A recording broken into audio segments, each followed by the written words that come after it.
So, one of the things that I wanted to ask you first, and I have a few questions, is that you're a journalist in the independent media space. What was one of the first things that drove you to be a journalist? And can you give us a brief summary into how you got into that journalism and inspired you?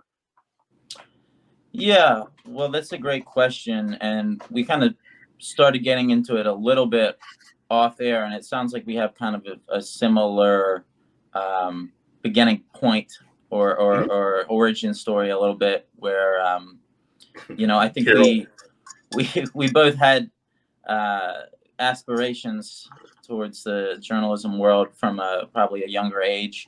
I Mhm. was like the editor of my high school newspaper. Awesome. But I did not go to college. It sounds like you didn't either. I did. Yeah. I, well, okay. When I say I didn't go to college, I took a tour when I was Right. in ninth grade. That was about it. That's the far as I got into college. I made my way through a little bit of community college. I dropped out.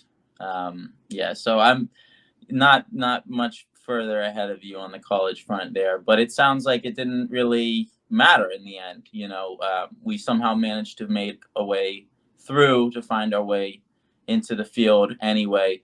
Personally, I kind of became pretty disillusioned, I think, with Mm. with the mainstream journalism world, and I couldn't really even necessarily envision or had difficulty envisioning myself really pursuing this for a big chunk of my life, Yeah. because it just seemed like journalism is kind of just for sellouts, for basically Mm. corporate or like linguistic mercenaries or something like that, just people who know how to use words and are willing to sell that ability to the highest bid or something. So I Yeah. kind of um, I put that on the back burner at the very least. I really kind of just rejected the idea, I think, for a long time, that Mhm. that I would go back and pursue this.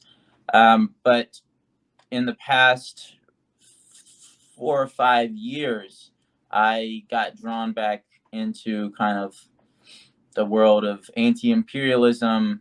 Um, I became kind of more active in more sort of like activist work. If you remember, there was the Venezuelan embassy was basically besieged by gusanos, by like right wing super rich Venezuelan emigres who wanted to steal the embassy. Like they stole Venezuela's natural resources and give it to some unelected charlatan by the name of Juan Guaido.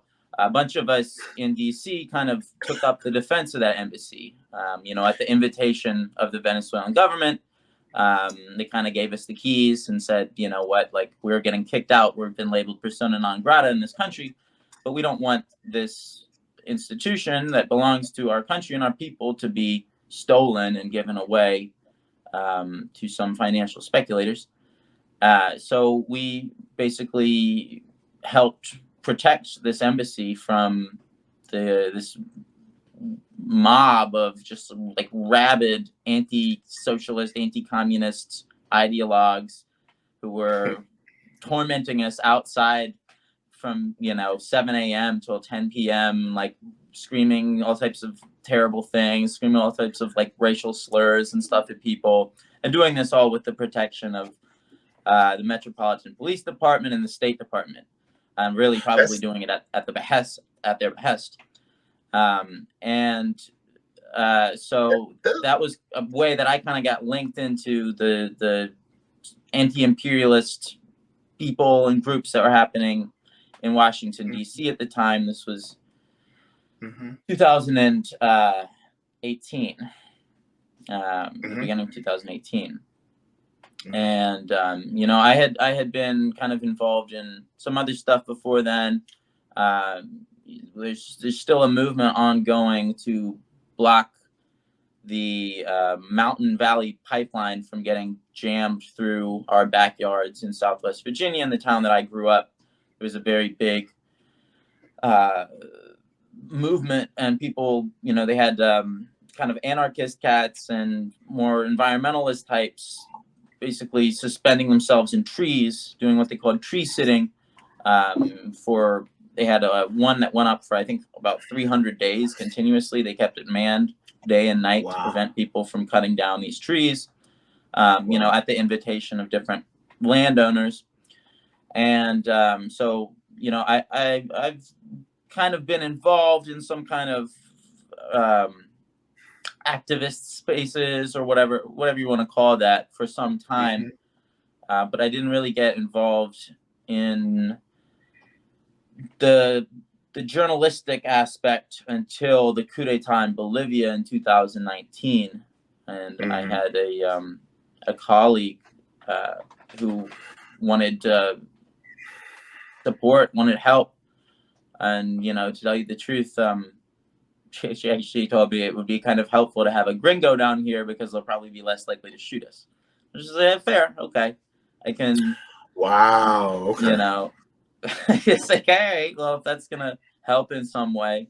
And so I found out, I spoke with some colleagues at the Gray Zone, and they were really interested in publishing anything I wrote. And I spoke with a woman at Code Pink, Medea Benjamin, who's kind of a director, and she wanted to go down as well, and she helped pay for my plane ticket. So I was able to kind of, get the ticket paid for, and then when I was there, I was able to pay for my expenses by writing about what was happening. And so I was really proud of that period because I was able to get some of the first English language, unambiguously clear coverage of the conflict that wasn't equivocating between both sides or violent, that wasn't, I came there the day before it was called the Sengkata massacre, which took place at the Sengkata gas plant when all these mostly indigenous protesters were gunned down from helicopters in many cases. Because they were blocking the entrance of trucks to this gas plant and blocking the ability of the trucks to take the gas down to the wealthy people in La Paz. And so they decided at some moment, a couple days prior, this coup-born so-called president, Janine Áñez, who's now serving a 10-year prison term for a coup. I know, that's hilarious. Happy ending to this story. Ding dong, the witch is dead. Not dead, but politically, yes. So sorry. No.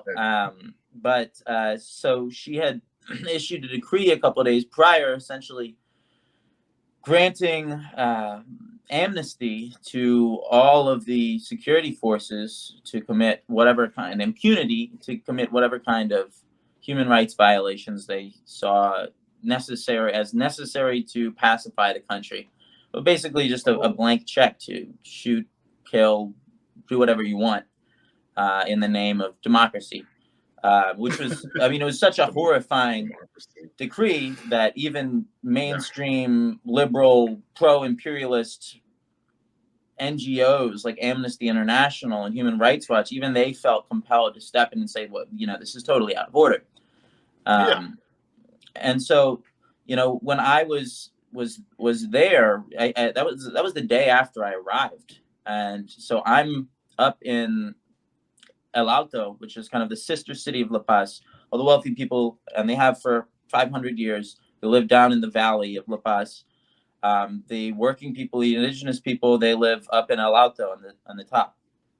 They come down and do the manual labor in the day and go back up at night.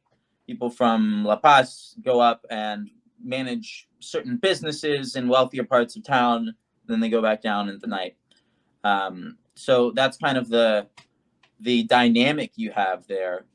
You have these sister cities that are interdependent, but there's a very obvious racial and class divide. And so in the day after I arrived, there was this massive explosion of state violence where they're really just gunning people down from helicopters, right? It's not an exaggeration. It's what was happening. This is on video. That sounds kind of like what happened with Chile back when oh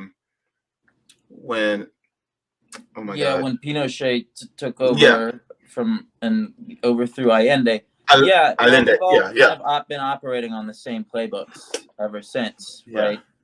And it goes really Hmm. back even before Allende to Jacobo Arbenz in Guatemala.